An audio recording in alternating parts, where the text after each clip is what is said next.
Long term gold ఎప్పుడూ పెరుగుతూనే పోతుంది.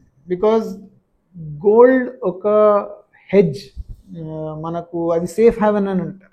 డాలర్లో gold rate multiplied by dollar rupee exchange rate divided by Nifty చూస్తే ఒక బ్యూటిఫుల్ వేవ్ ప్యాటర్న్ వస్తుంది. అప్ డౌన్ అలా వెళ్తుంది. ట్రంప్ వల్ల క్రియేట్ అయిన అన్సర్టనిటీ వలన గోల్డ్ డిమాండ్ పెరుగుతూనే ఉంటుంది. సెంట్రల్ బ్యాంక్స్ ఒక్కసారి కొన్న తర్వాత మళ్ళీ అమ్మరు. దాదాపు 7-8 సంవత్సరాలు పట్టింది మళ్ళీ ఆ లెవెల్ రావడానికి. అంటే అప్పుడు ఎవరైనా గోల్డ్లో హెవీగా ఇన్వెస్ట్ చేసిన వాళ్ళు 8 years వరకు 0 రిటర్న్స్ చూశారు. ఇప్పుడు ఇంట్రెస్టింగ్ ఏంటంటే గోల్డ్ చాలా పెరిగిపోయింది కాబట్టి జ్యువెలరీ కూడా సిల్వర్లో చేసి దానికి గోల్డ్ కోటింగ్ ఇస్తున్నారు.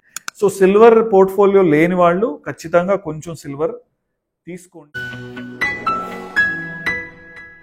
సో హాయ్ మనోజ్, ఈ ఎపిసోడ్లో మనము బంగారం గురించి మాట్లాడుకుందాం. తెలుగు సినిమాలో చిరంజీవి గారితో ఒక చాలా ఫేమస్ పాట ఉంది, బంగారు కోడిపెట్ట వచ్చినండి అని. బంగారు కోడిపెట్ట వచ్చి కోత కూసి బోళ్ళని బంగారు గుడ్లు కూడా పెట్టేసింది. మార్కెట్లో ఏమో బంగారం రేట్లు చాలా ఆకాశానికి అందుకుంటున్నాయి. 1,00,000 దాటింది, ఇప్పుడు 2 లక్షలు అంటుతుందా అని కూడా అనుకుంటున్నారు. సో గ్లోబల్ మార్కెట్స్ చూస్తే మనం ఓ పక్క డాలర్ మీద ప్రెషర్ పెరుగుతోంది. చాలా దేశాలు గోల్డ్ని వాటి యొక్క రిజర్వ్స్లో పెంచుకుంటున్నారు, డాలర్ని తగ్గిస్తున్నారు. ఈ నేపథ్యంలో ఇది బంగారం కొనే సరైన సమయమా, లేకపోతే కొంచెం ఆగి చూడాలా? సో మన పెద్దలు ఎప్పుడు 2 అసెట్ క్లాసెస్ గురించే మాట్లాడేవాళ్ళు, భూమి, బంగారం. భూమి లాంగ్ టర్మ్ అసెట్, అది అక్యుములేషన్, వెల్త్ క్రియేషన్. బంగారం ఈజ్ ఫర్ లిక్విడిటీ. ఎప్పుడు కూడా ఇంట్లో ఏదన్నా ప్రాబ్లం వస్తే ఆ బంగారం తాకట్టు పెట్టి డబ్బులు తీసుకొని వస్తారు, మళ్ళీ అది అర్న్ బ్యాక్ చేసి రిటర్న్ ఇచ్చి ఆ బంగారంని ఫ్రీ చేసుకుంటారు. సో ఈ 2 అసెట్ క్లాసెస్ లోనే అన్ని ఇన్వెస్ట్మెంట్స్ జరిగేవి. సో మన ఇంట్లో లేకపోతే ఎవరికైనా అడిగితే బంగారం కొనొచ్చా అంటే ఎప్పటికీ ఆన్సర్ ఎస్సే ఉంటుంది. అది ఎప్పుడు నో అని రాదు. డౌట్ ఉంటే you check with your wife. Okay, కాకపోతే ఇప్పుడు ఇంత రేట్లు పెరిగిపోయిన తర్వాత చాలామందికి డౌట్ వస్తుంది, అరే మనము మిస్ అయిపోయామా, ఇంతకు ముందే కొనాల్సిందేనా, ఇప్పుడు కొంటే మళ్ళీ కింద పడిపోతుందా, రేట్లు మనకు నష్టం అవుతుందా అని ఈ క్వశ్చన్ వస్తుంది. సో మనము గోల్డ్ ప్రైస్ హిస్టరీ చూడాలి. లాంగ్ టర్మ్ గోల్డ్ ఎప్పుడూ పెరుగుతూనే పోతుంది. బికాజ్ గోల్డ్ ఒక హెడ్జ్, మనకు అది సేఫ్ హ్యావెన్ అని అంటారు. అంటే ఎప్పుడు ఏదైతే ప్రాబ్లం ఉంది ఆ టైంలో మనము డబ్బులు గోల్డ్లో పెడతాం. ఇట్స్ లైక్ మనము సపోజ్ మన సిటీలో ఏదైనా గొడవ అయితే మనము ఎలా పరిగెత్తుకొని ఇంటికి వచ్చేస్తాం, బికాజ్ మన ఇల్లు మనకు అన్నిటికంటే సేఫ్ ప్లేస్. అట్లనే వరల్డ్లో ఏ క్రైసిస్ అయినా కూడా ఇన్వెస్టర్స్ అందరూ డబ్బులు తీసుకొని గోల్డ్లో పెడతారు. సో ఇఫ్ వి సీ, ఎప్పుడైతే క్రైసిస్ వస్తుందో గోల్డ్ ప్రైసెస్ పెరుగుతాయి. ఇప్పుడు లాస్ట్ 3-4 years నుండి మనం చాలా జియోపొలిటికల్ క్రైసిస్ చూస్తున్నాం. ఓకే, రష్యా యుక్రెయిన్ అయిపోయింది, ఇజ్రాయెల్ పాలెస్టైన్ అయిపోయింది, చిన్నగా ఇండియా పాకిస్తాన్ అయిపోయింది. సో ఈ గొడవలన్నీ అవుతుండగా అది గోల్డ్లో డబ్బులు పెడితే మంచిది అని ఒక ఫీలింగ్. సెకండ్, మన యుఎస్ పాలసీస్, పర్టికులర్లీ మన కొత్త ప్రెసిడెంట్ గారు తీసుకుంటున్న డెసిషన్స్ని బట్టి గ్లోబలీ అన్సర్టనిటీ చాలా పెరిగిపోయింది. ఎప్పుడు ఏం డెసిషన్ అవుతుందో, ఎవరు ఏం చెప్తారో అన్నది తెలియకుండా అయిపోయింది. అలాంటప్పుడు కూడా సెంట్రల్ బ్యాంక్స్ ఇన్ పర్టికులర్ వాళ్ళ రిజర్వ్స్ని డాలర్ డిపెండెన్సీ తగ్గిస్తున్నారు. సో ఇప్పటికీ డాలర్స్ హోల్డ్ చేస్తున్నారు, కానీ ఆ పర్సంటేజ్ తగ్గి గోల్డ్ పర్సంటేజ్ ఇంక్రీజ్ అయిపోయింది. సో అండ్ ఈ ట్రెండ్ కంటిన్యూ అయ్యే ఛాన్సెస్ ఉన్నాయి కాబట్టి గోల్డ్ ప్రైసెస్ పెరుగుతూనే పోతాయి. ఇక్కడ ఒక చిన్న అభిప్రాయం, గోల్డ్ ప్రైసెస్ పెరుగుతూనే పోతాయని మనం అంటున్నాము, కానీ మనము 2012 నుంచి అప్పుడు గోల్డ్ డాలర్లో $1,500, $1,700 దాకా వెళ్ళింది. దాదాపు 7-8 సంవత్సరాలు పట్టింది మళ్ళీ ఆ లెవెల్ రావడానికి. అంటే అప్పుడు ఎవరైనా గోల్డ్లో హెవీగా ఇన్వెస్ట్ చేసిన వాళ్ళు 8 years వరకు 0 రిటర్న్స్ చూశారు. ఆ తర్వాత కోవిడ్ వచ్చింది, సెంట్రల్ బ్యాంక్స్ బాగా మనీ ప్రింట్ చేశాయి, దాంతో పీపుల్ స్టార్టెడ్ బయింగ్ అన్ని రకాల అసెట్స్, ఈక్విటీస్, గోల్డ్ కూడా. సో అందుకని ఆ పెరిగింది. తర్వాత ఇప్పుడు ఉక్రెయిన్ వార్ తర్వాత గ్లోబలీ అన్సర్టనిటీ ఎక్కువైపోవడం, చైనా స్టార్టెడ్ విపరీతంగా బంగారం కొని అమెరికా మీద డిపెండెన్సీ. ఎందుకంటే అమెరికా ఏం చేసింది, ఒకే షాట్లో రష్యా యొక్క ఫారెన్ అసెట్స్ని నిర్వీర్యం చేసింది. వాళ్ళ యొక్క వనరుల్ని జప్తు చేయడమే కాకుండా వాళ్ళ కరెన్సీని దెబ్బతీయడానికి అమెరికా చాలా అగ్రెసివ్ యాక్షన్ తీసుకుంది. అది చూసి మిగతా దేశాలు కొంచెం భయపడి, ఒరే మనమన్నీ అమెరికా మీద డిపెండ్ అయితే కష్టం అని చెప్పి అమెరికన్ కరెన్సీ మీద తగ్గిస్తున్నాయి. ఇదంతా యాక్చువల్లీ మనం ఇంకా ముందుకెళ్తే 1970s చాలా పెద్ద ఆయిల్ క్రైసిస్ వచ్చింది. అప్పటిదాకా గ్లోబల్ కరెన్సీస్ అన్నీ గోల్డ్కి పెగ్ అయి ఉండేవి. కానీ అమెరికన్ ప్రెసిడెంట్ అప్పుడు అది తీసి డాలర్ని పెగ్ చేశాడు. చేసి వాళ్ళ మిలిటరీ పవర్ని వాడి మొత్తం అంతా డాలర్ మీద చేయడం వల్ల అప్పుడు కూడా గోల్డ్ బాగా పెరిగి 70s చాలా పెద్ద క్రాష్ కూడా వచ్చింది. నేనేమంటున్నానంటే ప్రస్తుతం గోల్డ్, ముఖ్యంగా ట్రంప్ చేసే కొన్ని పిచ్చి చేష్టలు అంటున్నారు చాలామంది, వాటి వల్ల చాలా అల్లకొల్లోలంగా ఉంది.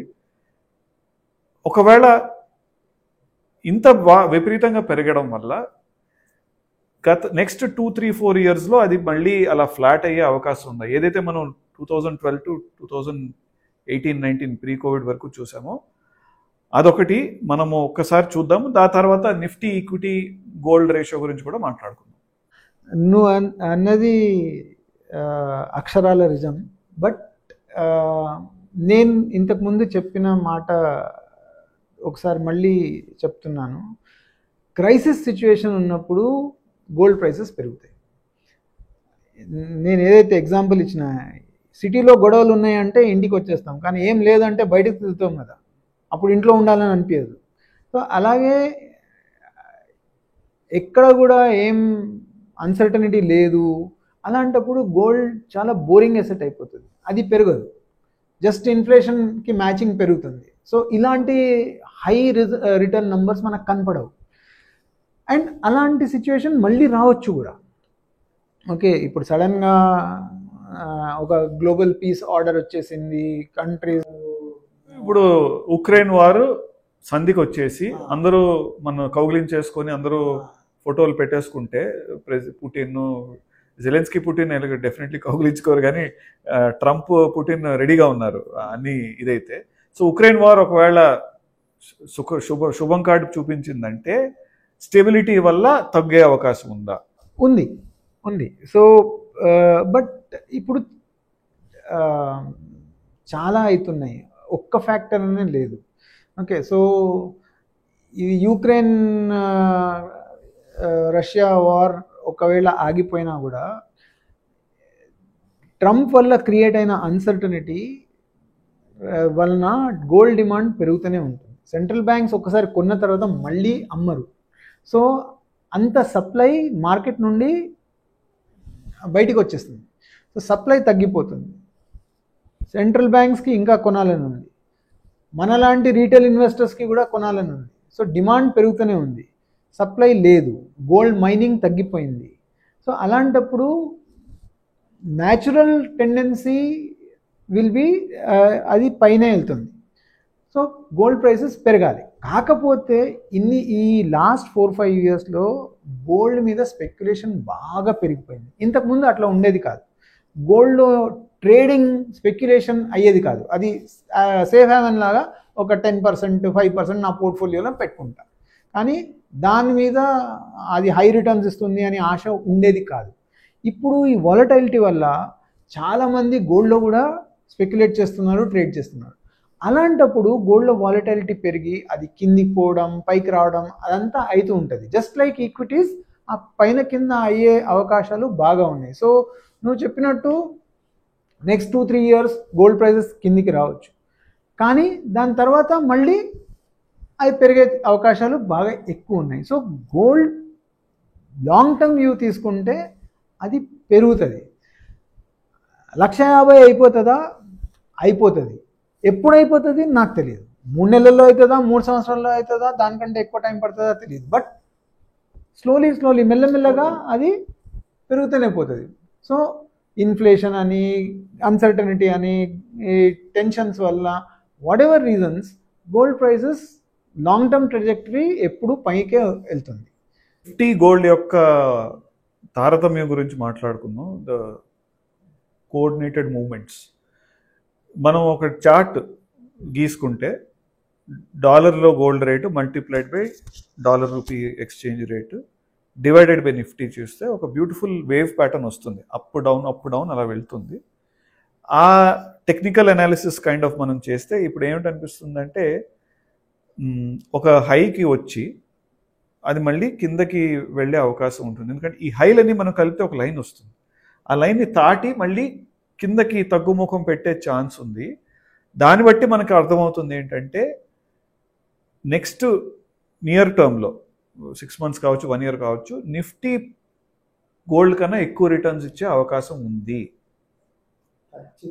ఎందుకంటే లాస్ట్ 1 yearలో నిఫ్టీ హార్డ్లీ ఎనీ రిటర్న్స్ ఇచ్చింది. నిఫ్టీ 500 అయితే -1% రిటర్న్ ఇచ్చింది. అండ్ మనకి తెలుసు నిఫ్టీ 500లోనే ఎక్కువ ఇంట్రెస్టింగ్ కంపెనీలు ఉన్నాయి. నిఫ్టీ 50లో అన్ని పెద్ద ముసలి కంపెనీలు ఉన్నాయి. సో అందుకని మన ఇన్వెస్టర్స్కి చెప్పేది ఏమిటంటే మీరు ఇప్పుడు మీరే కాదు, ఈ ప్యాటర్న్ ఓవరాల్ ఇండస్ట్రీలో ఉంటుంది. గోల్డ్ నుంచి కొంచెం తీసి ఈక్విటీలో పెట్టి ఈక్విటీ ఎక్కువ రిటర్న్స్ ఇచ్చే అవకాశాలు ఉన్నాయి. అండ్ మీరు ఎప్పుడు చెప్తున్నట్లే లాంగ్ టర్మ్లో end of the day businesses పెరిగే బిజినెస్లు, వాటి పెరిగే ప్రాఫిట్లు అవే మనకి బెస్ట్ అవకాశం వెల్త్ క్రియేషన్కి. ఎందుకంటే ఇన్ఫ్లేషన్ని బీట్ చేస్తాయి. గోల్డ్ ఒక కొసమెరుపు ఒక 5% 10% ఖచ్చితంగా పెట్టుకోవచ్చు. సిల్వర్ ఖచ్చితంగా అది యాక్చువల్ కొసమెరుపు, సిల్వర్ లైనింగ్ అని అంటారు ఇంగ్లీష్లో. సిల్వర్ యొక్క యూసేజ్ కూడా బాగా పెరుగుతోంది. ఇండస్ట్రియల్గా చూస్తే ఇప్పుడు కొత్త టెక్నాలజీలు వస్తున్నాయి బ్యాటరీలో. ఒక్కొక్క ఈవీ బ్యాటరీ ప్యాక్కి 1 kg సిల్వర్ పడుతుంది. సో ఇన్ని లక్షల వెహికల్స్ అవుతుంటే అండ్ సిల్వర్ డిమాండ్ కూడా ఇండస్ట్రియల్గా చూస్తే దాని డిమాండ్ సప్లై గ్యాప్ అది పెరుగుతూనే పోతుంది. ప్రొజెక్షన్ 2030 year వరకు. ఫోటోవోల్టాయిక్ సెల్స్ సోలార్లో వాడేవి కానీ, 5Gలో కానీ, ఈవీలో కానీ, ఈవీ సర్క్యూటరీలో కానీ, ఎందుకంటే కొన్ని ఫాస్ట్ మూవింగ్ సిగ్నల్స్కి సిల్వర్ వాడుతున్నారు. అలాగే బ్యాటరీ ప్యాక్స్ గురించి చెప్పాను, మెడికల్ యూసేజెస్. సో ఈ విధంగా సిల్వర్కి చాలా ఇండస్ట్రియల్ యూజ్ ఉంది. గోల్డ్కి ఆర్నమెంటల్ సెంటిమెంటల్ వాల్యూ ఎక్కువ ఉంది, సిల్వర్కి ఈ పరంగా ఎక్కువ ఉంది, plus of course ornamental use కూడా ఉంది. సో సిల్వర్ పోర్ట్ఫోలియో లేని వాళ్ళు ఖచ్చితంగా కొంచెం సిల్వర్ తీసుకోండి. ఇప్పుడు ఇంట్రెస్టింగ్ ఏంటంటే గోల్డ్ చాలా పెరిగిపోయింది కాబట్టి జ్యువెలరీ కూడా సిల్వర్లో చేసి దానికి గోల్డ్ కోటింగ్ ఇస్తున్నారు. So we're no longer having, అంటే నో లాంగర్ కాదు, ఇంతకుముందు ఉట్టి 22 carat గోల్డ్ జ్యువెలరీనే ఉండేది. ఇప్పుడు 18 carat వచ్చింది, 8 carat గోల్డ్ జ్యువెలరీ కూడా వచ్చింది with mixed in silver. So even జ్యువెలరీలో కూడా సిల్వర్ డిమాండ్ పెరిగిపోతుంది. సో డెఫినెట్లీ పోర్ట్ఫోలియోలో సిల్వర్ ఉండాలి. అండ్ ప్యూర్లీ దాని ప్రైస్ తక్కువ ఉండడం వలన మనము సిల్వర్ కొనడం ఎఫర్ట్ చేయొచ్చు. అంటే ఒక 100 grams గోల్డ్ కొనాలి అంటే 11,50,000 అరౌండ్ టుడేస్ రేట్స్. అదే కిలో సిల్వర్ కొనాలి అంటే 1,50,000 కంటే తక్కువ. సో మనం 100 grams సిల్వర్ కూడా కొనవచ్చు. సో చిన్న క్వాంటిటీస్లో మనకు లిక్విడిటీ చాలా ఇంపార్టెంట్. సో ఎట్లయితే స్టాక్స్లో 100 stocks కొనాలి అంటే కష్టం, కానీ 1 stock కొనవచ్చు, అట్లనే సిల్వర్ కొనడం is easy on the pocket. So కొంచెం ఎక్స్పోజర్ పెంచుకోవాలి అంటే కూడా సిల్వర్లో ఆ అవకాశం ఎక్కువ ఉంది. సో ఎనీ డే ఈరోజు సిల్వర్ గోల్డ్ కంపేర్ చేస్తే సిల్వర్ ప్రాస్పెక్ట్స్ ఎక్కువ బ్రైట్ కనిపిస్తున్నాయి. సో బంగారం అని మాట చెప్పారు. సో ఇప్పుడు దాని సారాంశం ఏంటంటే గోల్డ్ అలొకేషన్ లేని వాళ్ళు ఖచ్చితంగా గోల్డ్ డిప్స్లో కొనండి. గోల్డ్ అలొకేషన్ సఫిషియెంట్గా ఉన్నవాళ్ళు ఎక్కువ ఆవేశపడకండి, కొంచెం పోర్ట్ఫోలియో డైజెస్ట్ అవ్వనివ్వండి. ఈక్విటీలో అలొకేషన్ పెంచుకోండి. నిఫ్టీ గత 1 yearలో రిటర్న్స్ ఇవ్వలేదు కాబట్టి ఇదే సరైన అదను ఈక్విటీస్లో అలొకేషన్ పెంచుకోవడానికి. అలాగే సిల్వర్ కూడా ఖచ్చితంగా అలొకేషన్లో మెల్లిగా స్టార్ట్ చేయండి. సో ఈ మంచి మాటలతో, బంగారు మాటలతో ఈ ఎపిసోడ్ని ముగిద్దాం.